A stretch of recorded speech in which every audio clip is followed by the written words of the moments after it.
Welcome to the Intuitive Health Podcast. I'm your host, Dr. Anthony Rafferty, a medical doctor and PhD, acupuncturist, and intuitive energetic healer. I'm here to bring you on a journey of holistic healing that explores the science of the physical body combined with mental and emotional well-being, energetic and spiritual health. And I am so excited to have you here with me again on another exciting journey. Now, over the last couple of weeks, we have been talking a good bit about acknowledging that you are intrinsically magic. And we, in the last episode, explored what different intuitive gifts look like. I wanted to actually bring you on a bit more of a journey within this whole theme to actually begin to look at what's blocking you from sharing those beautiful intuitive gifts that you have come here to share in this absolutely magical world. So let's get stuck into it. So, this has been such a journey for me, and I'm still absolutely in the depths of this journey. And it's so interesting because so many absolutely beautiful and uniquely talented people come through to work with me on an energetic level. And we end up talking about the same major themes over and over and over again. And they're the major fears that block you from actually sharing your gifts with the world. So the reason why I kind of wanted to highlight that everybody was magic and that they've come here with a unique medicine that they're here to share with the world. These are the beautiful intuitive gifts that move through us.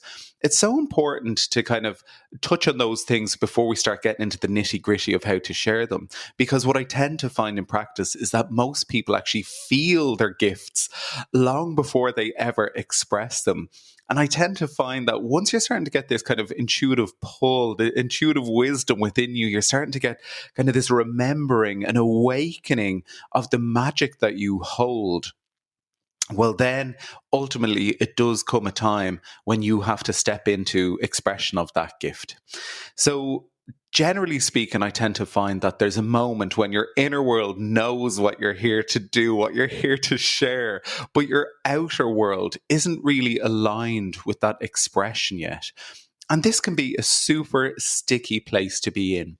So the space between knowing your gift and offering your gift is where the deepest fears and the blockages, the energetic stagnancies from our conditioning, our wounding, our kind of just our experience in the world. This is where all of these things gets activated.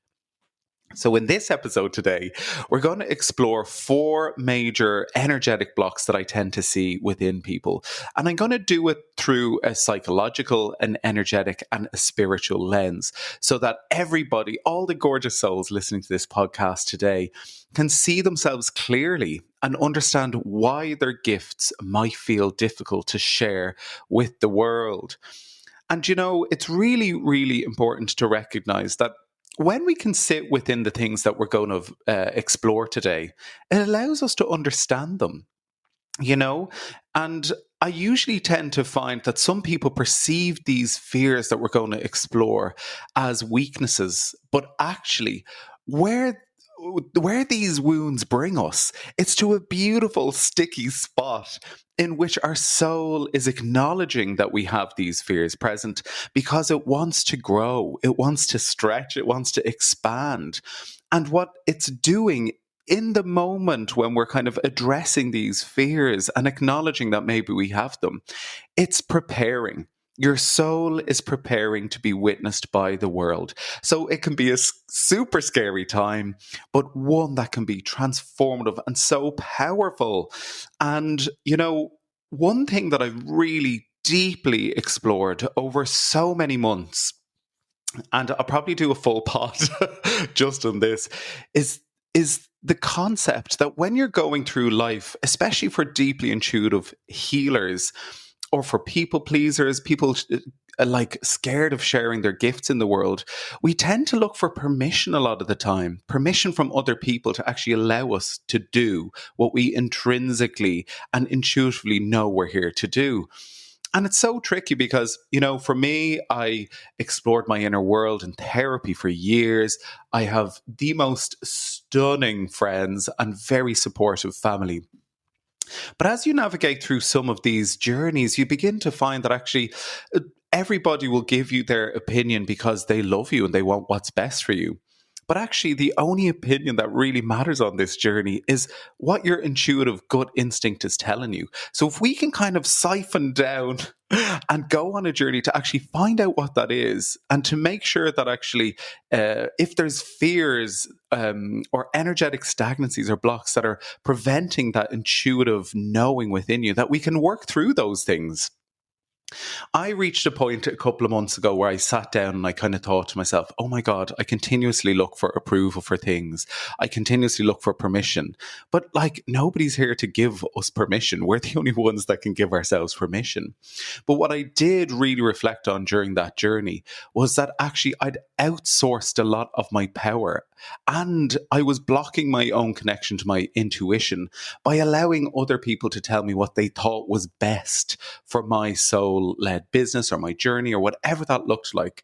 And when I stopped asking and I started listening to myself, I'm working with a fantastic business coach who has definitely brought me on a journey into deeper alignment, because it's allowed me to give myself permission to step into what my soul really is truly craving to do. I tell you, it has lit a fire within me to go whole hog into my journey of energetic and soul alignment. But now that's catapulted me into a whole other space where I'm really, really sitting with, what does it like to be seen? What's my fear of rejection look like? What does my fear of failure look like? And actually, am I scared of being successful within all of this? And they're the four themes we're going to look at today, because they will block your progress. They will lead to self-sabotage that will actually prevent you from shining that gorgeous light with the world. So let's kickstart with the fear of being seen. This is a really primal fear, and this is probably one of the most universal blocks that I tend to see within people. I could actually, in all honesty, probably do a very lengthy pod just on the fear of being seen. And what actually is it? Well, what I tend to find with the fear of being seen, it's not necessarily about the visibility as such. It's more about the fact that you feel exposed. So just sit with that for a minute. It's not about being seen. It's not about the visibility. It's actually this sense of exposure that we have when people see us. So I tend to find that the body registers being seen as being vulnerable. And what are we vulnerable to? We're vulnerable to harm. We're vulnerable to attack, to judgment. And I really find that this is where the crux of this fear actually tends to lie. And generally speaking, I tend to find that this might come from like historical wounds that exist within our body, our own experience of life, or it could be ancestral. So visibility could actually genuinely be dangerous for us. And I know that as a gay man navigating this world, I basically had collective fear of being seen as well. And when I really started to do some ancestral or collective work around the wounds of the queer community, it became so amazingly clear to me that actually, oh my God, I carry some of these collective wounds.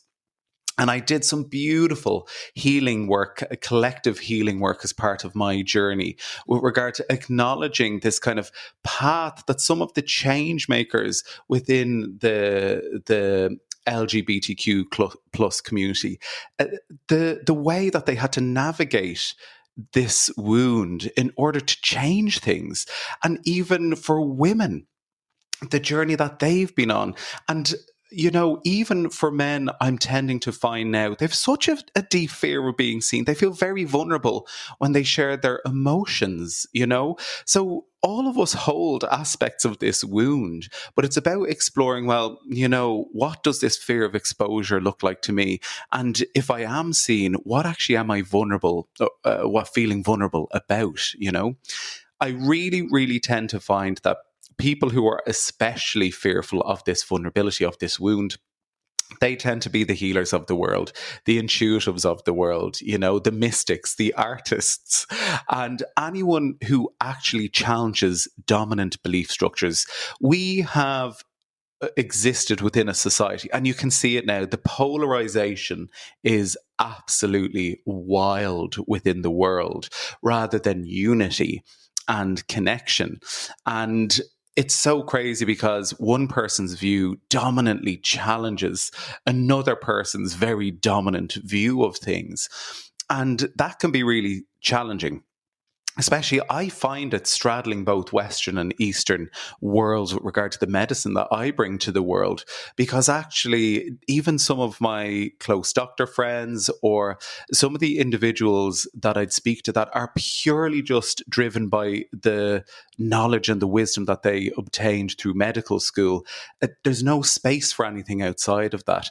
And similarly, I've met people on a journey with acupuncture, herbs, reflexology that don't believe in anything to do with modern medicine. So it's almost like we end up causing separation rather than unity.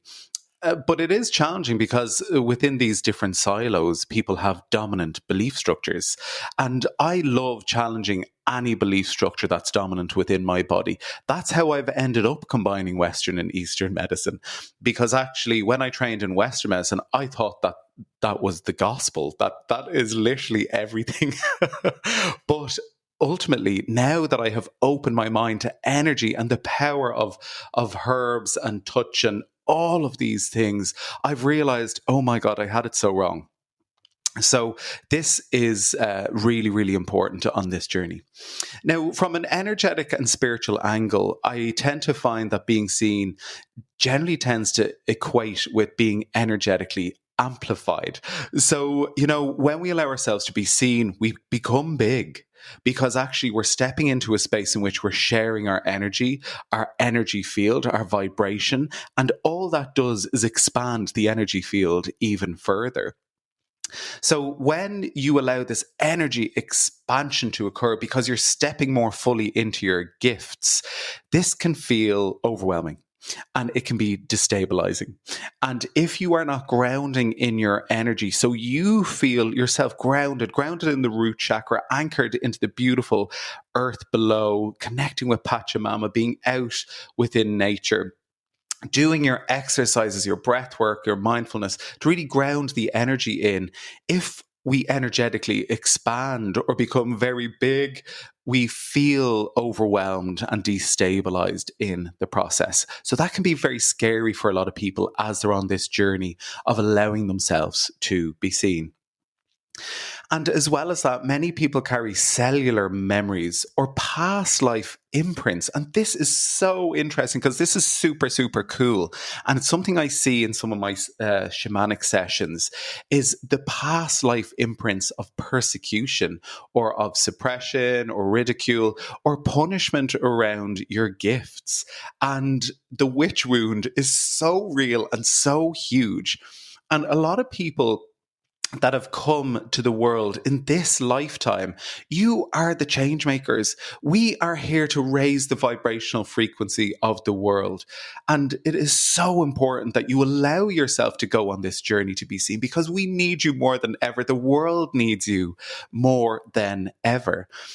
But if in a past life the medicine that you held led to persecution or vilification, of course, on a cellular soul memory, you are going to have fears around being visible because it's dangerous to be visible. So doing some past life work, doing some energetic work around that, working with a shamanic practitioner, someone that can work ancestrally to support you to navigate some of these fears around how you were persecuted in past life for your gifts can be so transformative for you. However, how do these wounds show up in today's world, in this human existence that we are currently living in? So what I tend to find is we shrink. So you shrink your presence. And I really love to tune into what people and environments make me feel like that. And The way I describe it is when I'm tuned into my energy, I start to notice that I feel like I'm vacuum packed. Do you know when they put food like meat products and stuff into these vacuum sucked containers that they sell then to preserve them for freshness? That is literally how I feel in the presence of certain individuals and certain environments. When I feel that that is happening to me, that is a sign to me my energy is shrinking. I'm trying to protect myself. I'm having some nervous system activation. So start to identify, tune into your body. If you're feeling a little bit weird, intuitively tune into your energy. Do you feel you're shrinking in the presence of certain people or places? We also tend to hide our true passions. And this has been so huge for me, so huge for so many of my clients. What are you passionate about? Your heart and your joy and your passion. This is what guides you on your soul's path, and this is the thing. I see so many people and they're like, the universe isn't sending me signs about what my destiny is and what XYZ is. And I'm like, oh, love, that's built into you.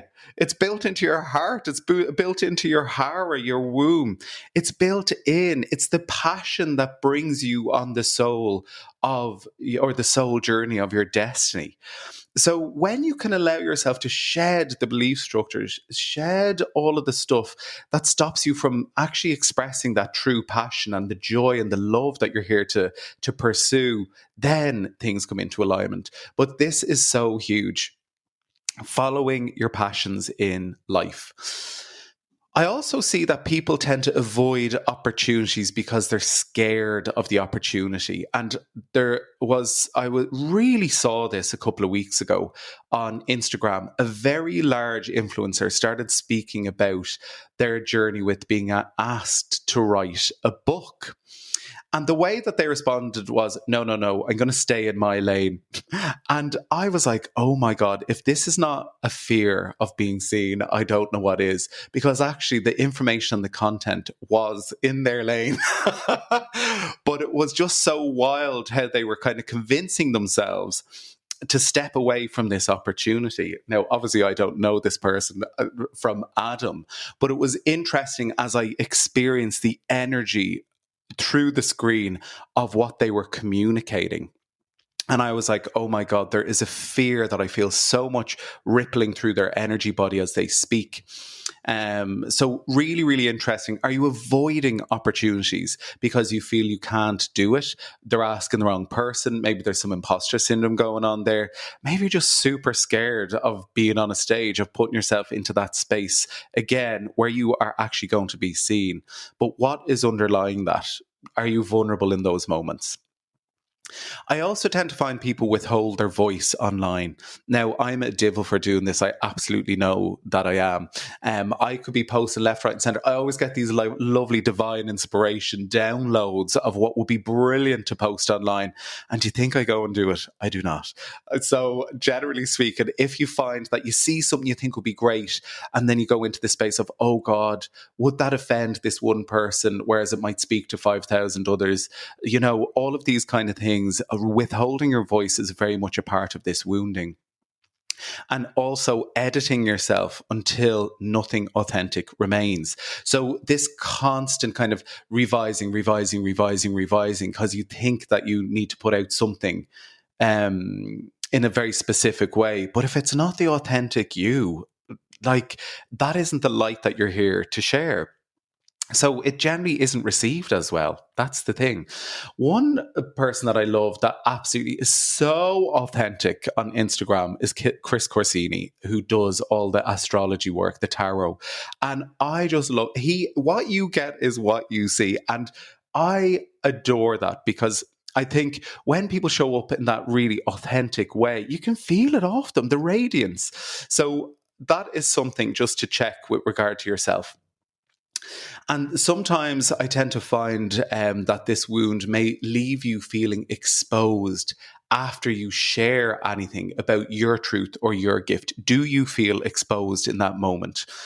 And allowing yourself those micro moments can actually help to heal. And that leads me on to the next point. How do we go on a journey or a path of healing this type of wound? Allowing yourself those micro moments, those little pockets in which you feel slightly vulnerable, test them out. Practice small acts of visibility, speaking in front of one trusted person, posting one imperfect thing on Instagram, or offering a gift to someone safe, offering your gift to someone safe, and actually see how it's received. And you will build up this lovely tolerance. You expand your tolerance to be able to be witnessed in a lovely, slow, intentional, and very safe way. And I really, really love that. And also from an energetic perspective, where should we work with this type of energy? The throat chakra is all about expression. Becky and I have created a whole course on wounds within the throat chakra. We look at fears. We look at the archetypes that arise from those fears. There's guided meditation practices. There is so much amazing content within that course. And it was one of the first ones we ever created because I wanted desperately to help people express their gifts in the world. If you are not working on this major expressive center, healing these wounds, it's very, very challenging to move forward with authentically expressing yourself. So that is available on the Intuitive Health Institute website. So check it out. But also working with your heart, working with your solar plexus. And that's, really generating a sense of self-love. And the solar plexus is all about safety and value and worth and what you're here to share with the world. And finally, as we're finishing up this wound, what I would really love is to start beginning to reframe visibility as a service to the people who are here and need to see this precious gift that you have. You are servicing people. You are servicing the world. You're servicing the universe. You are here as a channel. So it's not necessarily exposure, it's more service, and that's how I really get around some of the fear with this. If I don't allow my light to shine in the world, how am I supposed to serve the people that are here to actually see it? Now, the second thing I want to have a little chat about is the fear of rejection. So that is this fear of losing a sense of belonging when you reveal your authentic self. And this can be so, so strong within people. But what actually is this fear? So when we are rejected, it threatens our deepest primal sense of needing to belong, this need for community, this need for connection.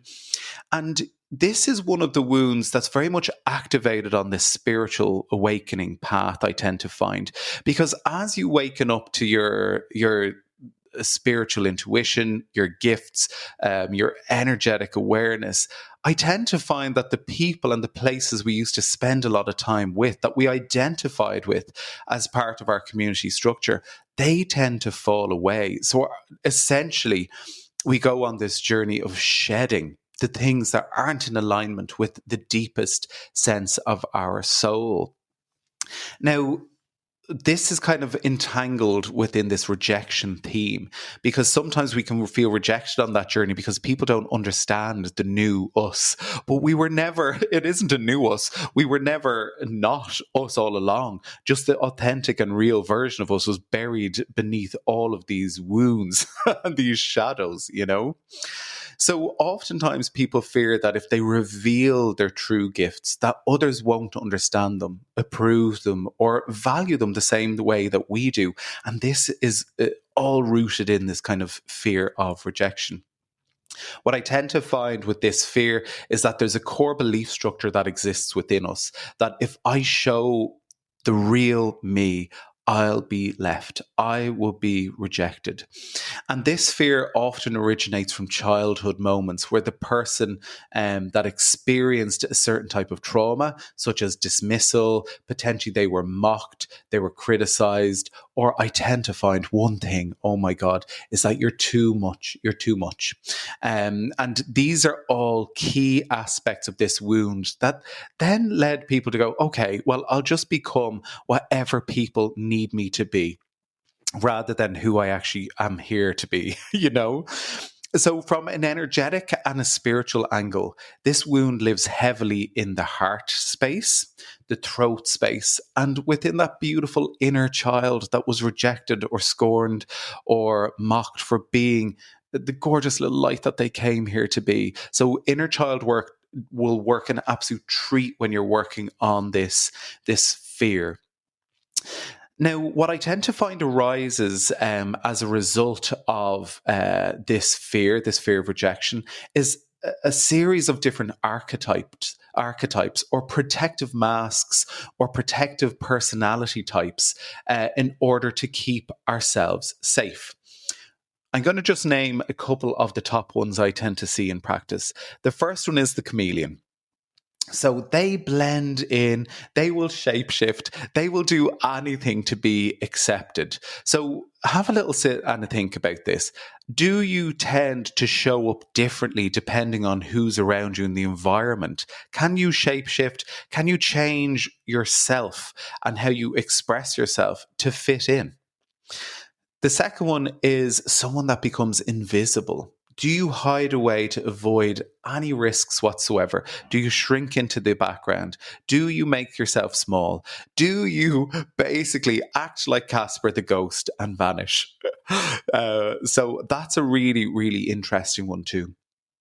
And one that basically definitely was part of my past, and I consider myself a reformed or recovering peacekeeper. So we avoid sometimes expressing anything that may disrupt harmony. So there's a deep fear here of conflict, essentially. But potentially you're a peacekeeper, and you keep a lot of things to yourself. You don't express them because you don't want to disrupt the status quo of what is going on. And I find this especially with a lot of beautiful intuitives that come from families that have very strong views around certain aspects of these things. Potentially, you may have had a primary caregiver that really didn't believe or still poo-poos a lot of the more spiritual or energetic or intuitive work that you do, or the medicine that you channel. And it becomes really hard because you are peacekeeping in a sense in those moments because you don't want to disrupt or let that person down. And essentially what happens is the soul learns to dim itself. So we dim our light, we shrink our energy, and we do that because we're trying to avoid disconnection with these kind of primary people in our lives. So, how does it show up in today's human world, this fear of rejection? And like I say, people pleasing, softening your truth so that you won't upset anybody. That's so interesting.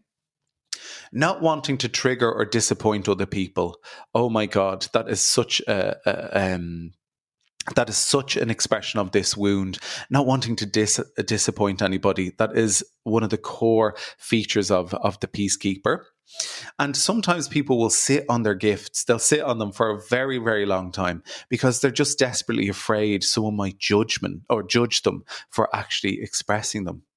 And others, they'll want reassurance before they express anything. So this is one of the ways that this shows up, but I find that this can be the portal to actually allowing yourself to express these gifts. Because sometimes if you need a little bit of reassurance that everything is good, just starting with some trusted friends. And I've spoken about this on the pod before. There was two very dear close soul friends that I went on a journey with when I started learning energetic and intuitive healing. We used to do healings together every week, and I would speak out absolutely everything that I felt, that I saw. I'd talk about the souls or the spirits I could feel in the room. I'd talk about the different energetics in the body, the images and the visuals I was getting in my mind's eye. I'd speak about health conditions that were intuitively coming through within the family lineage. And once I started to express all those things, and you start to realize, oh my God, actually, this is pretty on point with a lot of this stuff. Or even maybe you were getting an intuitive hit with something or a download of information. And when you explored it, potentially you just need to kind of tweak or hone the information that was given to you by spirit, because they've given you accurate information, but it's just how you're actually interpreting it. So allowing yourself this kind of journey with people, it provides a little bit of reassurance so that actually you can start to do it with more and more people, and then potentially with people you don't know. And then there you are. You have a whole clinic set up and you are helping the world. So I absolutely love it. So, like I say, that's one of the paths to healing I tend to find with this wound. I also tend to find that if you can learn to witness and hold your inner child's fear of rejection, it can be transformative. So find a really good psychotherapist or someone that works with inner child healing. And you can even do this yourself at home. Go back to those times during meditation and just hold that beautiful younger version of you that was rejected for expressing themselves. There's really powerful work to be done.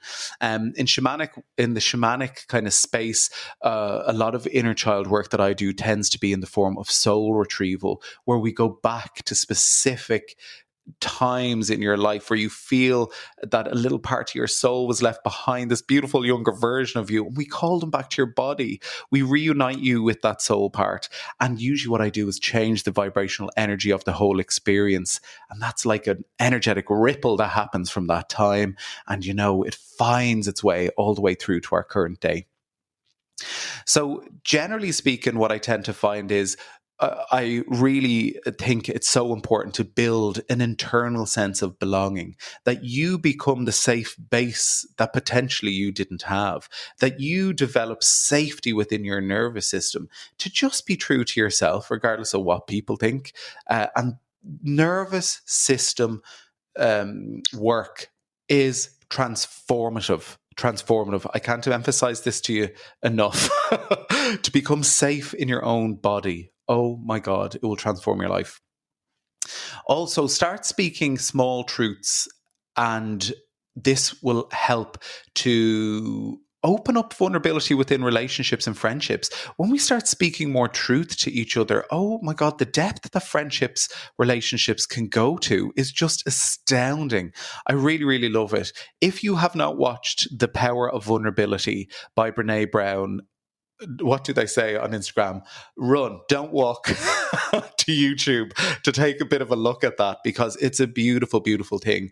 Vulnerability, where we speak our truth, small truths, builds beautiful, vulnerable connection with people, and it helps us to begin tolerating emotional discomfort within our body. Because sometimes what we perceive to be a truth that we're sharing, we deeply feel uncomfortable in it. But some people really greatly value and truly, truly value what you are saying to them. And, allowing that kind of space to evolve between yourself and your loved ones can be really, really powerful. And finally, reframing rejection as redirection. And I love this. People who are not aligned with your gift aren't meant to be in your energy field. We're here to move from trying to convince certain people that our gifts are magic and our gifts are worthy of sharing. Move away from those people that you need to convince these things to, and actually turn to the people that are desperately seeking you.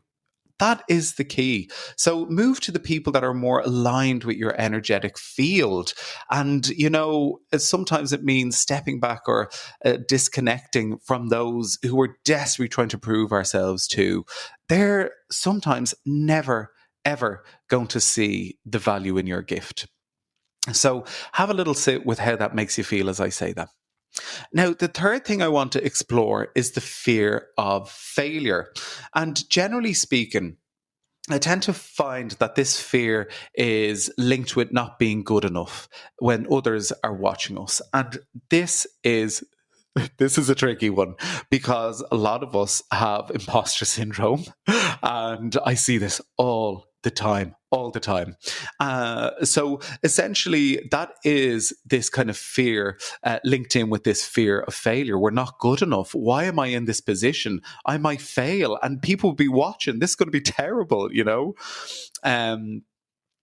But what's really interesting is, we don't mind failing necessarily at home by ourselves if we do something. Some of us really, really beat ourselves up when we do fail on an individual or personal level. But actually, what the deepest aspect of this fear is, it's failing publicly.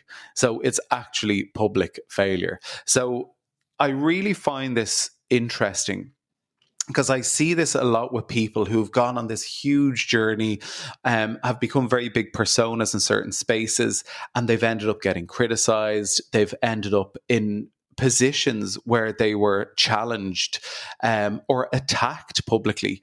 And sometimes I have met one or two really beautiful souls here sharing magical work, literally changing the world, that retreated into a cave and took years to come out the other side, because actually it felt like more of a public shaming. Um, and, there are forces at play in the world. They might not understand what your gifts are, or, they might not understand the worth and the value in that. And they will attack us at times, because actually the light that you're sharing with the world is a threat to certain structures and belief systems. So it's important to recognize that if this is happening, seek out some really trusted, beautiful counsel to hold you in that. And of course, sometimes it is important to step back, to lick our wounds and all of these things, like to go on a bit of a healing journey. But challenge yourself not to go into a cave and hide those gifts again. So this is really, really important, and I find that this fear of failure is also entangled in the fear of being seen, because actually, if you fail publicly, you're being seen within that space. Now, I tend to find that this kind of fear of failure shows up for people in a really interesting way, because they tend to stay in preparation mode their whole life to avoid actually stepping into the space where they may fail, especially if that's publicly. So they constantly study, they constantly improve themselves, they constantly master themselves, but they're never actually expressing what they're learning. And this is really, really interesting. Obviously, as someone that's gone off and studied a million degrees, now I thrive. I love education. I love learning new ways to hold people. And it is definitely one of my passions and drives with things. But actually allowing myself to step into the space to actually express everything I was learning, that was the tricky spot. That was the tricky point. So really challenge yourself to kind of identify, do I never feel ready to actually share any of this stuff? Do I feel I have to do another course, I have to do X, Y, Z? And I tend to say to people, if you love studying, if you love learning, if you love mastering all of these different tools and crafts, well, then follow your joy and passion. Like, I absolutely am here for that if it brings you joy. However, there's a shadow element to this. If you feel that you are not expressing your gifts because you're not good enough, and that you're trying to perfect all of these things in the background before you do, you potentially never reach the point when you're going to be able to express that. And in all honesty, the way that myself and my beautiful clients tend to learn is by actually doing it, putting yourself in the circumstance where you sit with people, you actually get real life experiential relational understanding of some of the things that you've learned. There's only so many things you can learn in a book. You really, really have to delve deep into actually expressing that energy, that light, and learning through actually sharing the gift. So the core belief I tend to find with the fear of failure is that if I fail publicly, it will prove that I was never meant for this. And that is basically the crux of this belief. But that ultimately is an incredibly limiting belief, because you are here to share it. And sometimes failing can be one of the greatest redirecting events, because you learn how to do it in a more effective or a different way that can help more people. So just have a little sit with that. On an energetic and a spiritual level, I tend to find that this fear is rooted in kind of distortion within the solar plexus energy. And this is the energetic center of action. It's all to do with our courage, our sense of willpower. It's to do with our confidence, our sense of worth, and our belief in ourselves, And I tend to find that perfectionism becomes a shield to protect this kind of exposure of self. And it can absolutely do a number on people, you know. And sometimes in the back of our mind, that monkey mind, that egoic voice, it convinces you to stay safe rather than take soul led and intuitive risks in the world. And really, really sit with that. Is there something you're on the precipice of doing at the moment that your egoic mind is telling you, don't do it, stay safe? But your body, your soul is yearning for you to feel a little bit of discomfort as you step into this space of risk where you actually begin to express and expose yourself a little bit. Now, how does this fear of failure show up in our day to day life? So it's over preparing. It's delaying the launch of something or delaying an offering that you're preparing out to the world that could go on for months and years. It's starting something and then abandoning it before it grows. Oh my God, the amount of times I have seen this and discussed this in my practice. And these are all beautiful, soul led, creative, channeled, beautiful gifts people are preparing to share with the world. And then a little doubt creeps in that literally crushes that. Do not trust the energy of that doubt. Continue on the path. Even I was listening to an interview last night with Olivia Dean, and her song at the moment, you know, Be the Man That I Need, is going wild around the internet. And when I was listening to the interview, two of her most famous songs she hated and didn't want to release in the process. And now that it is finished and it's out in the world, she says she adores them.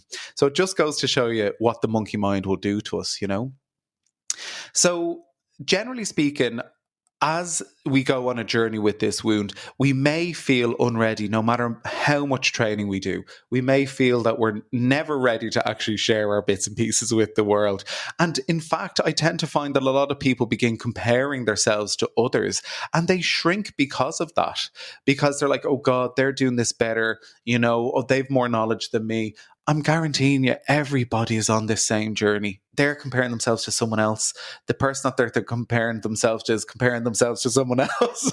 So, you know, don't allow yourself to fall into that trap. And how do we go about healing this? So, like I say, reconnecting and teaching your nervous system that failure is not danger. It's actually refinement. It's a redirection. It's about bringing you on a path to really hone your skills and your techniques and all these beautiful skills and the medicine that you're here to share.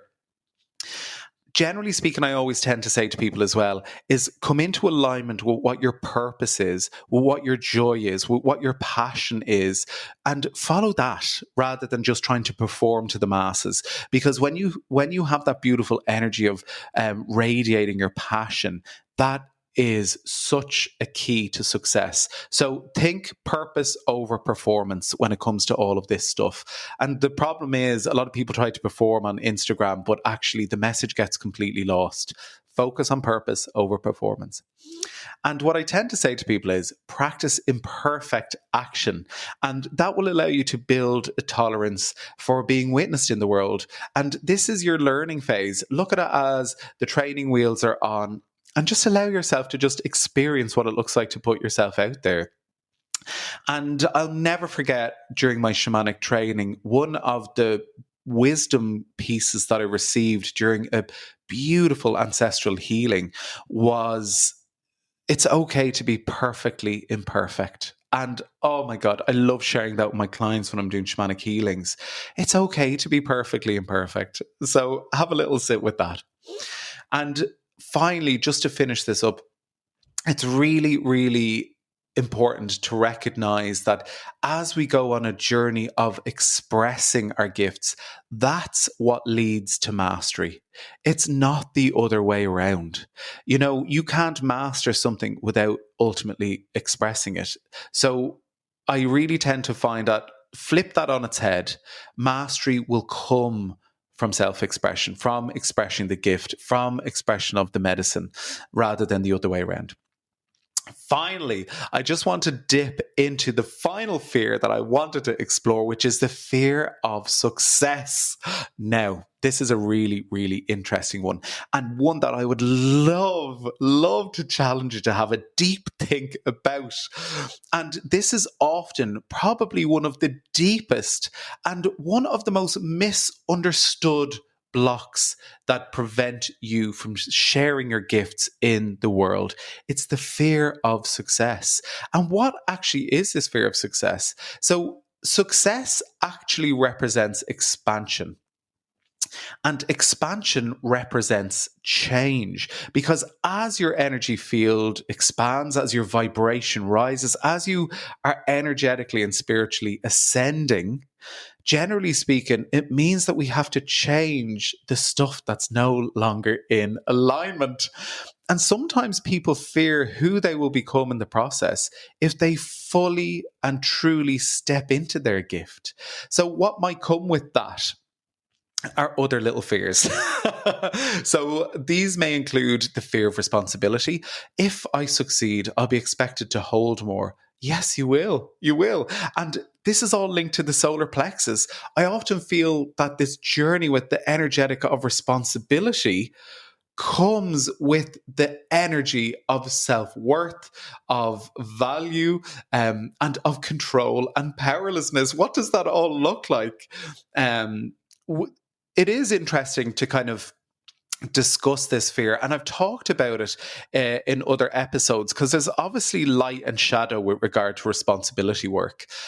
We do hold a very high level of responsibility as we expand, as we share our gifts, and as people trust within us. But the shadow side of that is taking on all the energy from someone else that we take responsibility for their outcomes. And ultimately, it disempowers them from actually going on their own authentic journey and autonomous path of doing self-healing work. So, listen back to some of the episodes previously that I've talked about this, but this fear of responsibility generally can tie in with this kind of fear of success. Really, really an important one to look at. We also sometimes fear losing relationships. So if I grow, if I expand, if I change, will others be threatened or jealous by that? What does that look like for you? The green-eyed monster coming out. And I also tend to see in some folks the fear of outgrowing an identity or a community. Oh my God, what does that feel like? Outgrowing an identity. I tell you, I recorded a podcast episode on this a couple of weeks ago, all about roles and identities. So if you haven't listened to that, go back if this is resonating with you. Have a little sit with that. You know, will I still fit in? Will I still fit into a community? Like, what roles and identities have you assigned to yourself? And are you scared of letting go of those if you change? All really cool and really interesting stuff to explore before you can fully step into this beautiful success, this energy of success. Now, what does energetically and spiritually this look like for people? So sometimes success requires an expansion of your energetic field that requires you to step into a leadership space, a space where you hold a lot of energetic power, a space in which you have impact, and it requires visibility. So we're kind of touching on several of these other wounds as we explore this kind of fear of being successful. For many people, their nervous system cannot yet hold the amplification of this success. So again, nervous system work is so important on this journey with success. Can you hold this energy of leadership, of having impact, of holding power? What does that look like? Does this give you the heebie-jeebies even as I speak about it? Now, some people also carry karmic or ancestral wounds around being punished or isolated for rising in their energy and for becoming a leader that other people can look up to. And it's so beautiful, this journey, because we have all been at a point in which we just needed a little bit of guidance. We needed a helping hand. We needed someone to point out the next step on the path and say, this worked for me. And, maybe it will work for you, maybe it won't. But I tend to find that these beautiful energies present themselves in the world to give us a little helping hand. And maybe you're just one step ahead of the people that you're holding and you're sharing, but at least you're the helping hand bringing them to that next step. Now, how does this fear of success actually show up on the day-to-day in this modern world? Well, I tend to see people self-sabotage when things start to go really well. This is so interesting. I really need to do a pod about self-sabotage because it's fascinating as an energy. So really tune in. Do you do U-turns? Do you self-sabotage when things start to go well? Sometimes what people do is they lower their standards or they begin to hide their abilities to stay relatable to other people. But it's so wild. There are literally billions of people in this world, and we're staying small, hiding our gifts, trying to be relatable to a handful of folks when there are literally billions of people waiting for you to share your gifts. So don't lower your standards or hide yourself, because billions of people are waiting for you to be radiant and for them to see you. Now, other folks also procrastinate. They procrastinate. Do you procrastinate on putting offers out into the world, on launching things, on putting your creative projects out into the world? What does procrastination look like for you? And another aspect of this, and this is a whole other a whole other journey with regard to guilt about wanting money. Money is an energy. Also guilt about wanting more for yourself. What does guilt look like when it comes to actually wanting more, to wanting be financially free? What does all of that stuff look like for you? Do you have guilt around those things? Because that will block your journey to success. And finally, some people play it so small to make other people feel comfortable, but we're not here for that. We are here to play it big so that everybody can see you and the radiant light and the medicine that you've come here to be. So what does the path of healing look like with this wound? Essentially, what I would really love for you to do, if this wound or this fear of success is resonating deeply with you, is to increase your capacity to hold more energy.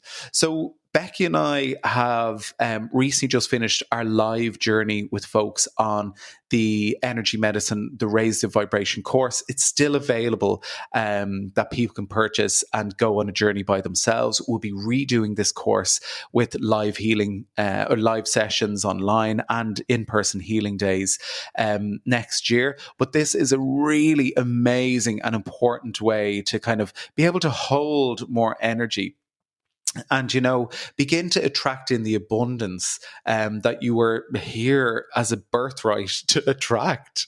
So it also will help you to kind of ground your energy in, so that when you start to gain more attention for these gifts and you begin to go on this journey of responsibility for holding others, that you're very grounded and you're aware of what your shadow is versus what the client is bringing into you. So it's all really, really important.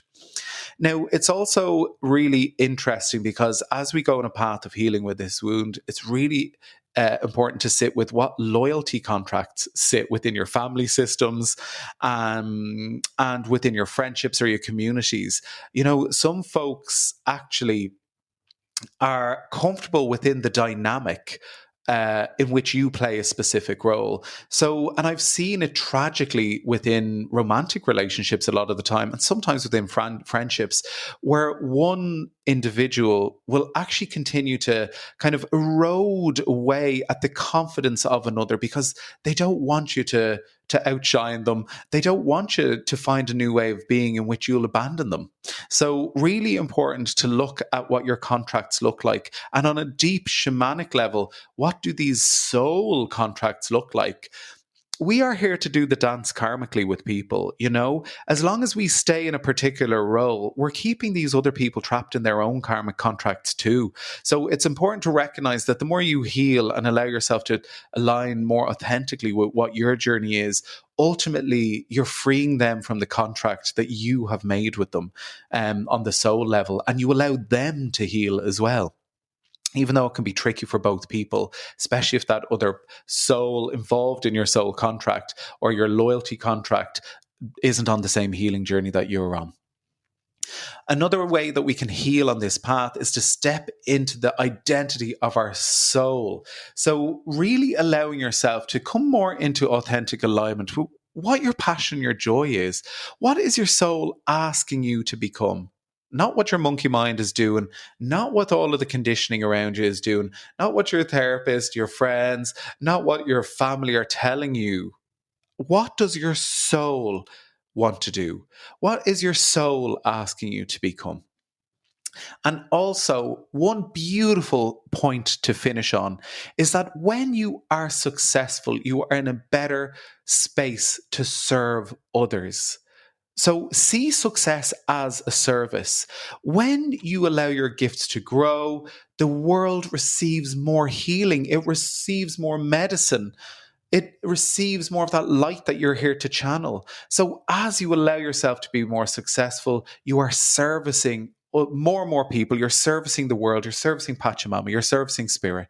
So, allow yourself to be the successful soul you came here to be.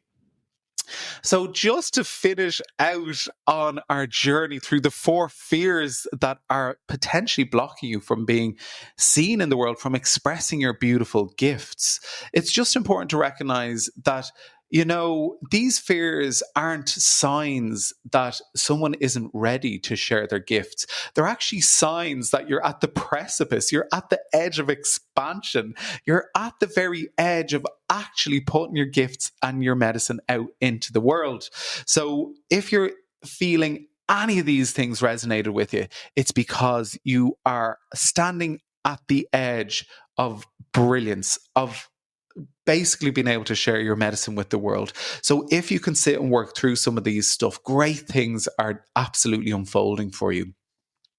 So every gift comes with a threshold moment. Oh, the scary time where you meet the fear that is essentially keeping you small. So that's why I'm saying, if any of these fears have resonated with you, sit with it. Allow yourself to sit in that threshold moment before you launch yourself into brilliance, you know? And another thing I'd like to say is healing isn't about actually getting rid of that fear. It's actually about expanding your capacity to explore it, expanding your capacity to sit within it. What's it trying to tell you? What's it showing you that needs to be healed?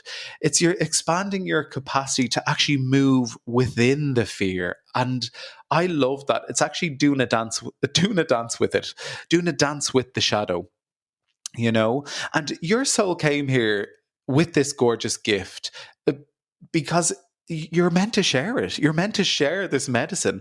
Your soul didn't come here with this gift to hide it away from the world, you know? So sharing your gift is your contribution to the collective field, the collective healing of this very wounded world at the moment. So allow your light to give you permission.